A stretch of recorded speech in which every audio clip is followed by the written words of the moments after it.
রোজা অবস্থায় করণীয় যেমন অনেক কিছু রয়েছে, ঠিক তেমনি বর্জনীয় অনেক কাজ রয়েছে। যেমন এক, মিথ্যা কথা ও অসৎ কাজ করা।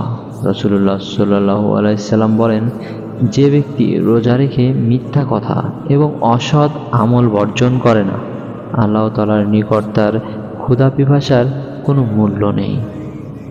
2, জবানের হেফাজত করা।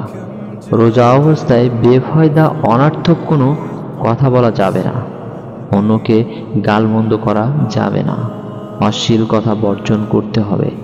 রাসূলুল্লাহ সাল্লাল্লাহু আলাইহি সাল্লাম বলেন, রোজা হলো জাহান্নামের আগুন থেকে রক্ষার ঢাল স্বরূপ। সুতরাং কেউ যদি রোজাদার হয়, তাহলে তার উচিত অশ্লীল কথা বা নির্লজ্জ কথা না বলা, গুনাহে লিপ্ত না হওয়া। কেউ যদি তোমাকে গালি দেয়, তাহলে তাকে বলে দিবে, আমি রোজাদার। সুতরাং রমজান মাসের সমর্থনে বিশেষ করে টেলিভিশন বন্ধ রাখা প্রত্যেক মুমিনের জন্য আবশ্যক। 3, পুরো শরীরের রোজা রাখা।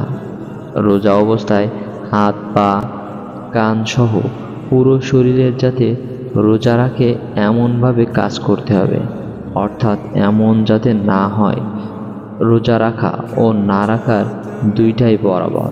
প্রত্যেকটা অঙ্গ প্রত্যঙ্গের গুনাহ থেকে হেফাজত করতে হবে। টেলিভিশন দেখা, নাটক শোনা, গল্প ও উপন্যাসের বই পড়া কাজ বর্জন করতে হবে। আল্লাহ তাআলা আমাদেরকে সবাইকে এই সবগুলো মেনে সুন্দরভাবে রোজা রাখার তৌফিক দান করুন। আমিন।